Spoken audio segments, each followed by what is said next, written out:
Afternoon, it is the 17th of May this Sunday. I hope your day is coming along well enough.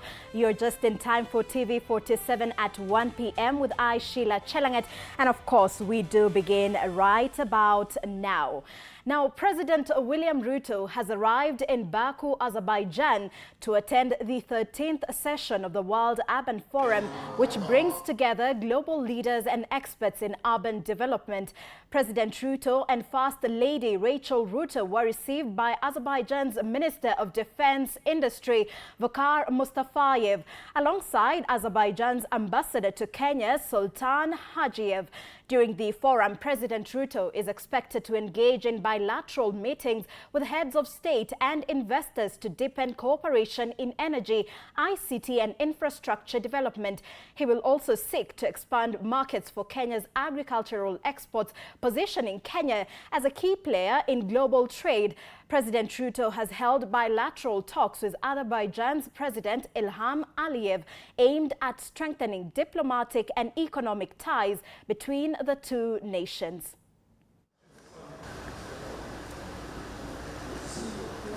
Thank you very much for the time expended to us. The affairs has been to Nairobi. The Minister for Defense has been to Nairobi.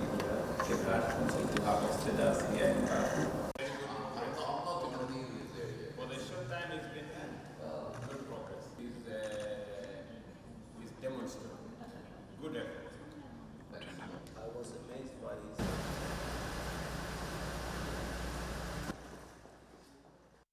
All right, and back into the country. Businesses across Kenya have started feeling the impact of the latest fuel price increase announced by the Energy and Petroleum Regulatory Authority, with manufacturers, transporters and small enterprises warning of rising operational costs and reduced consumer spending.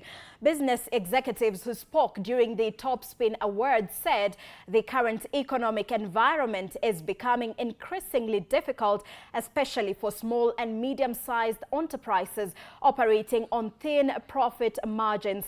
They warned that continued fuel price hikes could force some companies to scale down operations, freeze hiring or lay off workers in a bid to cut costs.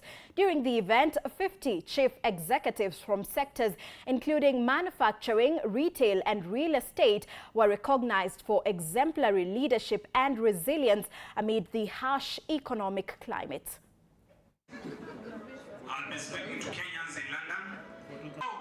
Now I'm directly affected by the increase of fuel because we as manufacturer, we entice customers by giving them free delivery to their sites. We don't want them to hustle. So that burden of the going up, it's directly affecting me. Like currently high tax rates that is actually deteriorating most of the young businesses, and at the same time the current inflation that is forcing most of the business to shut down.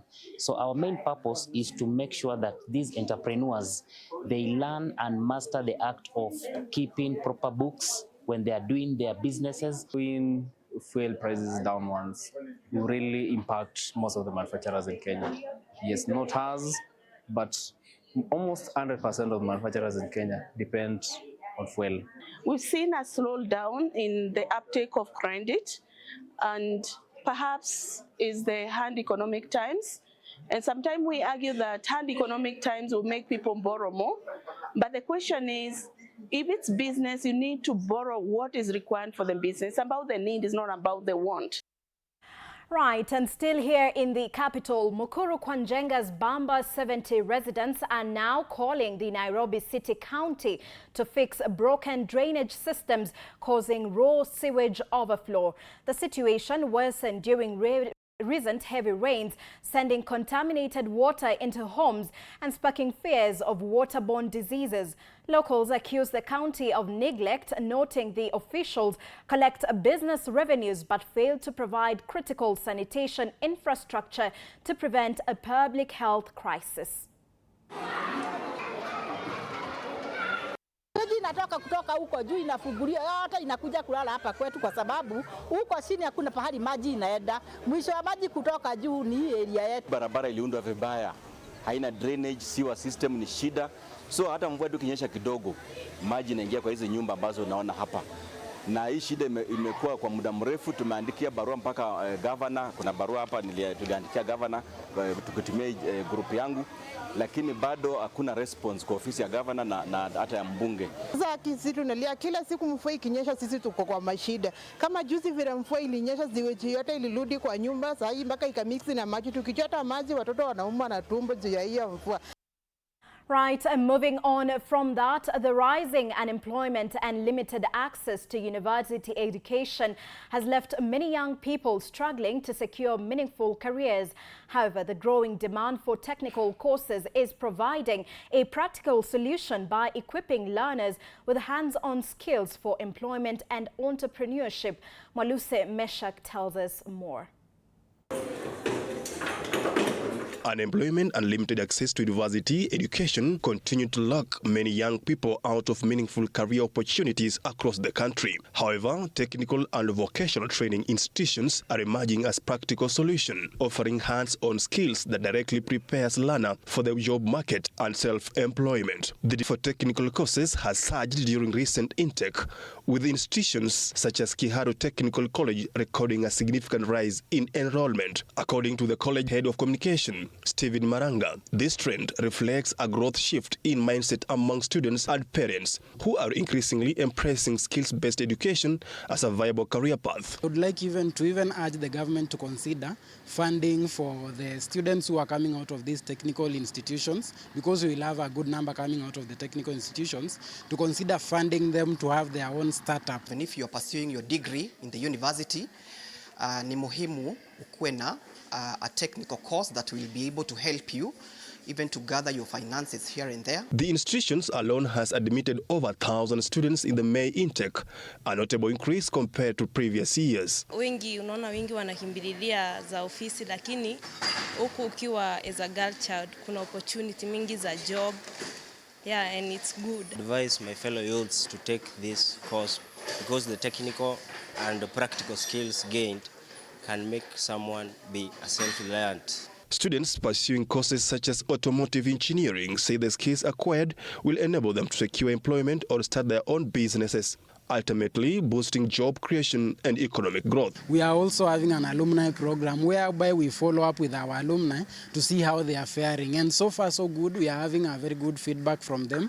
Most of them are either employed or self-employed. Maluse Meshak, TV47. Right, thank you, Meshak. And away from that, as the world marks International Day of Families through dialogue on African family sovereignty, families in slum areas of Mathare gathered in Mabatini in Nairobi during the commemoration of the International Day of Families for a powerful community dialogue focused on the sovereignty and meaning of African families in today's society. The event, organized by the Coalition of Human Rights Defenders, brought together youth leaders, community members, local organizers, and members of the public to discuss the evolving definition of family and the importance of preserving African communal values. Today we are doing International Day of Families, and we are talking about African families and their sovereignty. We are talking about how families is not all about father, mother, and children, but as diverse it's supposed to be. The child-aided family, they are single women, they are nuclear family, extended blended family, because that's our diversity in the African family. Today we are here in Mathare celebrating International Day of Families, and our theme was around African families and our own sovereignty based on the realities that we're experiencing. We are different stakeholders unpacking what family means for us, African families, and then also we had also aspiring politicians or duty bearers who are in attendance. Also, we tried to talk and engage with them to understand some of the things that we really want to see in their manifesto when we talk about African family values based on our lived experience as people living in local communities, but also the diversity, equity, and inclusion perspective of what it means for our families. And to matters education, parents and students from Kamukunji Secondary School are celebrating after receiving education support worth 8.13 million courtesy of the Kamukunji NGCDF, benefiting 542 students. Speaking after issuing the check, Yusuf Hassan pledged to extend a similar support to other schools to help achieve a 100% transition rate. The MP also commissioned more than 5 new classrooms to help ease congestion at the school. Parents applauded the initiative and urged other members of parliament to follow suit. Wapatia wanafunzi 540 hivi karo ya shule iliyo na thamani ya milioni 8,130,000. Kwa hivyo kuanzia sasa hakuna mzazi ambaye hawezi kulala usiku akifikiria kama mtoto wake atakwenda shule siku ya pili. We don't want any child to miss school. Ensure it is your responsibility. The kids are in school because it's now free, especially in this school. The classrooms will help improve their academic performance and continue to give many children opportunity to access education and quality education in Kamukunji. There will be no absenteeism due to any parent unable to meet their obligations. This will go a long way in improving the discipline and above all, improving even the standards of the neighborhood. All right, moving on from that, wrangles between the Africa Inland Church and the Full Gospel Churches of Kenya over ownership of a prime parcel of land in Nakuru's London estate intensified during a National Land Commission hearing after disputes emerged over legal representation, land subdivision and alleged irregular sale of part of the property to a private school. Mike Chalo with more. Maybe we deal with our issues differently. Dispute resolution proceedings at the National Land Commission stalled after a lawyer representing the Full Gospel Churches of Kenya objected to the appearance of a team of AIC elders, arguing they were not registered trustees and therefore lacked legal standing to represent the church. The elders defended their presence, insisting they were the original complainants who initiated the case and had the mandate to pursue the matter. We cannot say that the people on the ground have no loggers. They are the ones who initiate the acquisition of property, and upon acquisition is now surrendered to the trustee. So, at the center of the dispute is a 0.76 hectare parcel of land in London Estate in Nakuru County, which AIC claims was donated by former President Daniel Arap Moi in the mid-1980s. This land that we are talking about, the 7 acres of land, was donated by Mzee Moi to this church, and generously AIC was able to donate 0.3 acres to Full Gospel Church. The elders accused some of the AIC officials of colluding with the Full Gospel Churches of Kenya representatives to excise more land than agreed, alleging part of the property was sold to a private school without knowledge of the church leadership. How it happened that these people came about and still went and excised more and took AIC land remains a funny phenomenon. The commission directed all parties to return on June 11th, 2026 with proper legal representation and ownership documents to substantiate their claims. Let us say that on a convenient date, this matter will be handled. Mike Chelo, TV47. Right, from Nakuru we head on to Central Region, where youth in Murang'a have been urged to embrace sports as a constructive alternative to drug and alcohol abuse, with leaders noting that community sporting activities can play a key role in shaping discipline and healthy living. Speaking during the media launch of the inaugural Great Murang'a Community Run, Sports PS Elijah Mwangi said alcoholism and substance abuse remains major challenges affecting affecting many young people in the region, noting that the race will not only promote fitness but also provide a platform for identifying and nurturing talent through organizations such as Athletics Kenya. Stakeholders said the community run is aimed at driving positive social transformation, raising concern over the growing prevalence of adulterated alcohol, and challenged athletes to champion sobriety and inspire future generations. Ile kitu inatusumbua bwana PS ni second generation. Si mnajua hivyo? Ile pombe ya adulteration hiyo. Ndio tunaona nao tunasema nyinyi kwanza athletes wale watu wa hapa mnatekana mwe you are my ambassadors. If you are not sober, it's difficult for you to run, is it? It's difficult for you to be engaged positively economically and even in your family. It's difficult. And therefore, a part of the objective of this race, I repeat, is to bring the sobriety even as we identify talents. Murang'a, like very many other regions, continues to face growing challenges related to drug and substance abuse, especially to our young people. And when we lose our young people, we lose the backbone of what the community is. It is where everything happens. And the Capital Markets Authority officials say Kenya will soon require all foreign digital asset firms to establish local offices to enhance accountability. The Capital Markets Authority Deputy Director Justice Agoti announced the upcoming regulatory framework in Nairobi aimed at protecting investors while supporting blockchain innovation. The policy will require virtual asset platforms to establish a local presence to strengthen legal enforcement. Agoti acknowledged industry concerns over taxation and compliance costs, but emphasized that the strict measures are necessary to ensure effective market oversight and safeguard public funds. Ultimately, we'll need to have a conversation on how that be addressed if the cost is too high. And because we are getting into a space where players have been free to operate without incurring any regulatory costs, I think, and incurring some cost in order for you to comply and ensure then you're in good books of the regulator is not too much to ask. I would say that Kenya is at a unique position to have better regulations than any other player in the market. It's very progressive, very inclusive.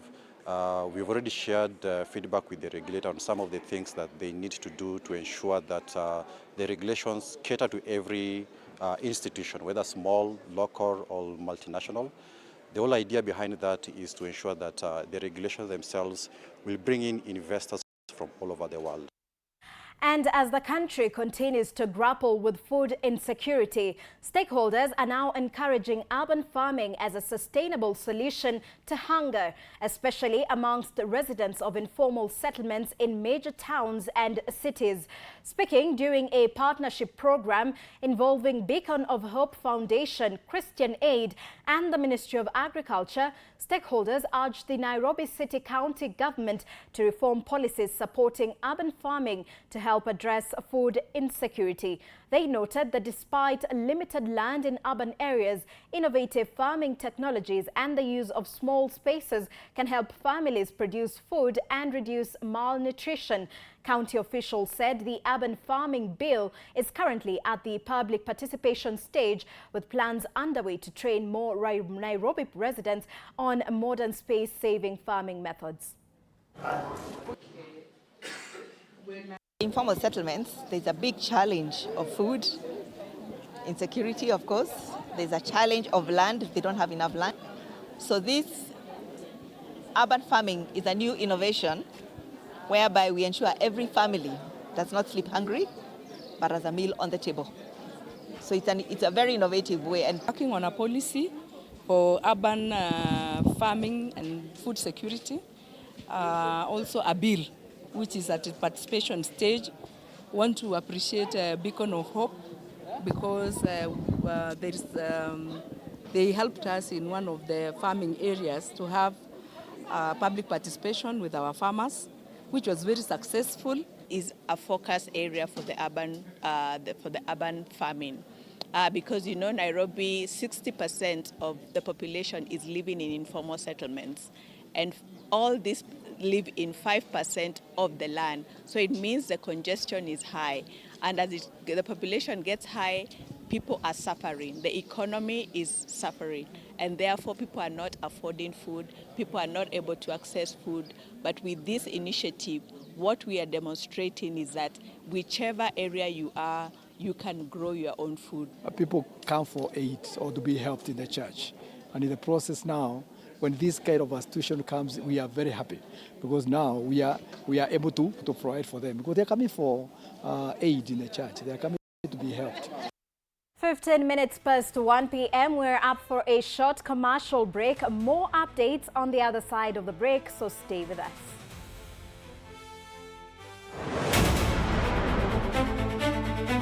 Sundays at 8:30 p.m. Good morning. You have my rent? Leo jioni kama tutakuwa tumelipa rent, nauza hii simu yako. Hamna pesa. I need 3 G's to make my nails today. Sasa hivi natuhusu aje? Can I order now? Do you ship? Can I get blinking ones? Mimi nilikuwa na trade. Nimewekelea kitele yangu. Kitele yangu na trade. Ikikunyuma. Oh my God. You left me. Nitumie ni line.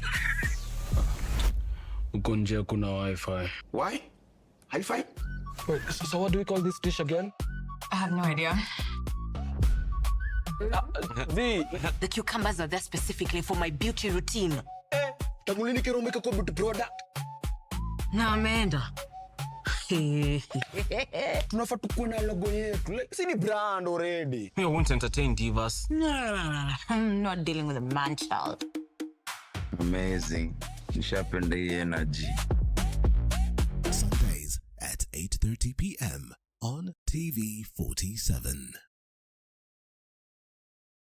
Saturday at 8:30 p.m. My father used to tell me that our hotel is the home for travelers. I guess I forgot that. Recently, it's been more of a mirror of my own ambition. We might fail. We will probably fail, but not for a lack of trying. So for the last time,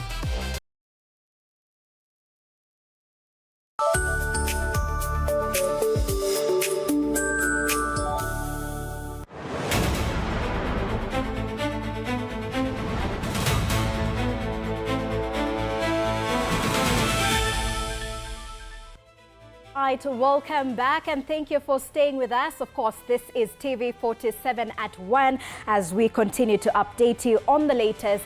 We proceed. Now, residents in Nairobi's informal settlements are hopeful for cleaner neighborhoods, better health and improved business opportunities following the intensified Safisha Kanairo cleanup driven by the Nairobi City County in partnership with Zoo Million Kenya. Now, the cleanup exercise is targeting areas including Mathare, Kibra, Embakasi and Dagoretti North, and it is expected to improve sanitation, reduce disease outbreaks and create job opportunities through waste collection and recycling projects.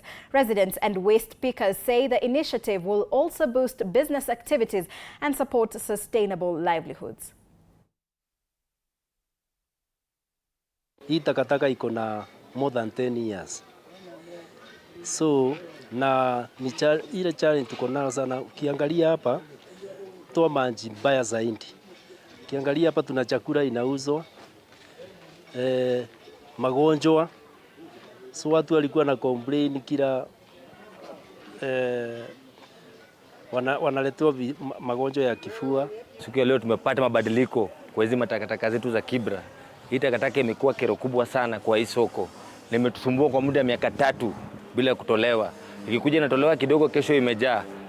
Lakini kuanzia leo nimeona mabadiliko. Kama tumebeba takataka kutoka hapa mpaka pale na bado tunaendelea kuchota, inamaanisha kwa siku ya leo tutamaliza hii takataka. Lakini saa hii nikiona kama wanaendelea walisema watatutolea na nimeona wameanza kutoa. So mimi kivyangu natamani watoe hiyo takataka iishe. Ikiisha at least tutapata makastoma. Sasa hata makastoma waingi. We came on site and we were able to speak with everyone on site about their health and safety. We started telling them about awareness because it's always good to know where you are be aware of the machines around you, keeping a safe distance, and also staying alert and focused all the time. And we taught them that their safety is their priority and safety first all the time. Mkiangalia wanatutengenezea barabara ya kuingia ndam site. Na hii barabara nataka itoke from the main road iende mpaka 41. Ndio magari zipate kupita wapi? Hapa. And to Martha's Health, Kitui County has recorded over 30,000 hypertension deaths between 2021 and 2022, with the numbers increasing annually, prompting urgent calls for regular medical checkups and healthier lifestyle choices. Speaking during the commemoration of World Hypertension Day in Kitui County, Non-Communicable Disease Alliance Executive Director Catherine Karekezi urged residents to avoid nicotine and tobacco-related substances and to undergo regular medical to combat this rising crisis. Kitui County Health Minister Ruth Koki confirmed that the local government is actively procuring essential management drugs for all public dispensaries. High blood pressure is a preventable condition. It is generally, most cases are due to various risk factors, for example, the use of alcohol, the use of tobacco and nicotine products, and health. Mikakati imewekwa ili watu wetu waweze kusaidiwa na kusomeshwa, wasiweze kupata ugonjwa na wale wako na ugonjwa waweze kupata matibabu.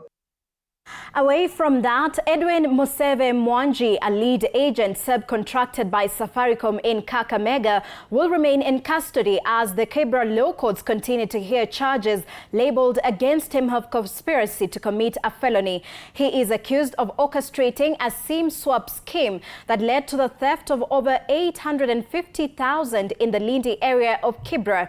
Appearing before Chief Magistrate Stella Atambo, the prosecution urged the court to detain Mwanchi, arguing that he posed a flight risk and could interfere with ongoing investigations if released on bail. Now, the court ordered the probation department to prepare a pre-bail report in addition to the submission before bond determination, scheduled for June 25th, 2026. Until then, Mwanchi is to remain in custody. This case comes amid a surge in SIM swap fraud incidents across Kenya, where unsuspecting victims lose millions of shillings to cartels exploiting mobile money and banking systems. I will want all of you to look at that pre-bail report once filed. I will want the prosecution, counsel watching group, and the defense to sum up the report for me, in addition to the submissions that you have made on the aspect of granting or otherwise of bail bond terms. Huyo msichana alikuwa amekuja kununua hiyo simiti wakiwa wanaume wawili, alafu na hiyo simiti haikukujua hiyo siku, so ilichukua muda wa wiki kama moja. Kuna mtu alikuwa analipa deni kwa duka langu na alikuwa analipa through M-Pesa. So aliponilipa nikashtukia kwamba pesa hazijaingia. Kwenda kuingia kwa app ya Equity nikapata ya kwamba app ya Equity inasoma zero. So hakuna pesa zilikuwa zimebaki kwa account, pesa nikapata inasoma zero. And the rising cost of fuel in the country has continued to pile pressure on Kenyans to seek cheaper and modern transport alternatives as Kenya takes a new step in the electric vehicle sector. Speaking in Mombasa after receiving electric vehicles, players in the transport sector said the use of electric cars is continuing to grow into the country despite challenges such as lack of charging infrastructure, high importation costs and shortage of technicians with expertise in the technology. They added that the increase in electric vehicles is emerging as an alternative solution to high fuel prices, as well as part of efforts to reduce environmental pollution in the country.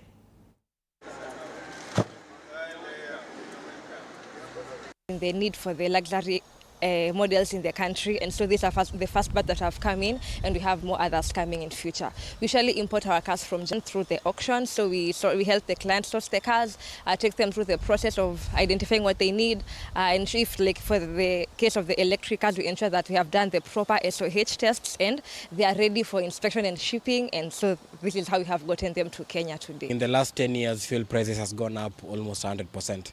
So that shift, and also if you consider the price of these vehicles at about 6-7 million, they are a bit affordable as compared to the market. Yes. These vehicles have a range of 450 kilometers of range. So in theory, you should be able to drive to almost Nairobi. So yeah, this is our first luxury car at Equator Mobility, and I think also the first luxury electric car in Kenya. So yeah, happy to be here, happy to clear some of them, and we're looking forward to enjoy them in Kenya. And retailer Hotpoint Appliances has secured an exclusive partnership with manufacturer Hisense to distribute smart home technologies across the Kenyan market. The deal leverages Hotpoint's local network of 800 employees and a 200,000 square foot warehouse facility to scale distribution nationwide, rolling out ahead of the FIFA World Cup 2026. The companies are targeting the consumer electronics sector by deploying new artificial intelligence integrated appliances alongside bundled television streaming incentives to capture growing regional demand. Now, ladies and gentlemen, we are looking for some brand which is strong local partner who can really help us to navigate and start Hisense business in this market. And I think what could be a better choice than Hotpoint, because they have more than 4 decades of experience in this market. They have a very strong distribution network, and they have a very good, strong team here, which can really help us to leverage this. Moreover, I think what is more important is that the trust the Kenyan end users they have on Hotpoint is something which is remarkable. The Kenyan consumer is going to get access to the best products, the latest technology, the best prices, with the best after sales. So at the end of the day, everything we are doing is for the consumer. So the consumer will benefit by getting everything they need all under one house.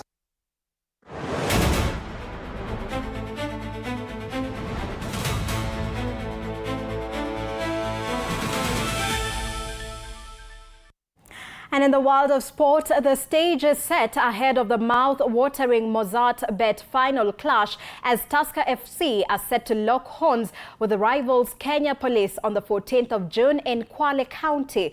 This comes after both semi-finals ended in goalless draws after regular time and were determined by penalty shootouts, with Tusker edging KCB 4-3 and Kenya Police defeating Bandari 5-3. TV47 will air the match live on all our platforms as both finalists are now competing for a 3 million grand prize and a coveted ticket to represent Kenya in the next season's CAF Confederation Cup. Hongera sana. Nashukuru sana. Kikubwa kabisa, mechi imekuwaje upande wenu? Imekuwa mechi ngumu, but tunashukuru Mungu ametusaidia tukapata ushindi. Kikubwa pia umepata man of the match. Labda binafsi unaweza sema wakati ule ulipopiga ile penalti ya mwisho kabisa, nini kilikuja kwa akili yake? Ni kitu nadhani ni kitu tumekuwa tukifanyia kwa mazoezi, na kila mtu akienda hapo alikuwa anaenda kama amejiamini sana. Naweza sema ni kitu tumekuwa tukifanya, sasa ikuwa ngumu sana. Inaenda wapi 100,000? Hii itaenda, kuna timu tutapelekea academy nilikuwa nadhani. Nimlete hapa hao ni wachezaji wa Police FC, wachezaji wa Police FC ambao wanamcongratulate, wanampongeza mwenzao Marvin Omondi na Bwire. Lakini pia sisi tumechagua nafikiri viongozi wa soka ili makusudi soka yetu iweze kupanuka. Lakini vitendo ambavyo tumefanywa Nairobi sio vizuri. Tumekatazwa kutrain uwanja wa Nyayo. Mara 2 tumeomba uwanja tumekatazwa. Lakini polisi walipewa throughout kutrain kwa uwanja. Imekuwa game ngumu. Though I think kipindi cha kwanza tukucheza vizuri kabisa na vijana wangu hawakufuata instructions, because na believe ini game ambayo tulikuwa tunataka tuende for early goals, lakini hawakufanya hivyo. Second half tumemake changes, at least kukakuwa na punch, tukajaribu kucreate, lakini sasa unajua most of the time Bandari walikuwa na act na the long balls, so kidogo ilikuwa ngumu kwetu, but vijana walijaribu. And Pep Guardiola's Manchester City completed the domestic double as they at 8:30 p.m. Good morning. You have my rent? Leo jioni kama tutakuwa tumelipa rent, nauza hii simu yako. Hamna pesa. I need 3 G's to make my nails today. Sasa hivi natuhusu aje? Can I order now? Do you ship? Can I get blinking ones? Mimi nilikuwa na trade. Nimewekelea kitele yangu. Kitele yangu na trade. Ikikunyuma. Oh my God. You left me. Nitumie ni live. Uko nje kuna wifi. Why? High five? Wait, so what do we call this dish again? I have no idea. The cucumbers are there specifically for my beauty routine. Tamulini kero make a beauty product. Na ameenda. Tunafaa tukuwe na logo yetu. Like, si ni brand already. We won't entertain divas. No. I'm not dealing with a man child. Amazing. Nishapenda hii energy. Sundays at 8:30 p.m. on TV47. Saturday at 8:30 p.m. My father used to tell me that our hotel is the home for travelers. I guess I forgot that. Recently, it's been more of a mirror of my own ambition. We might fail. We will probably fail, but not for a lack of trying. So for the last time, and the first time, welcome to Connect In, the best experience in Eastern Central Africa and its environs. Saturday at 8:30 p.m. on TV47. Wednesdays at 8:30 p.m. This is a very serious place. I see that. Surely. Hey, Nyumba. This is the place. Just for a few days. Rule number 2. Kwani Google inajua maisha yangu wewe? That's my seat.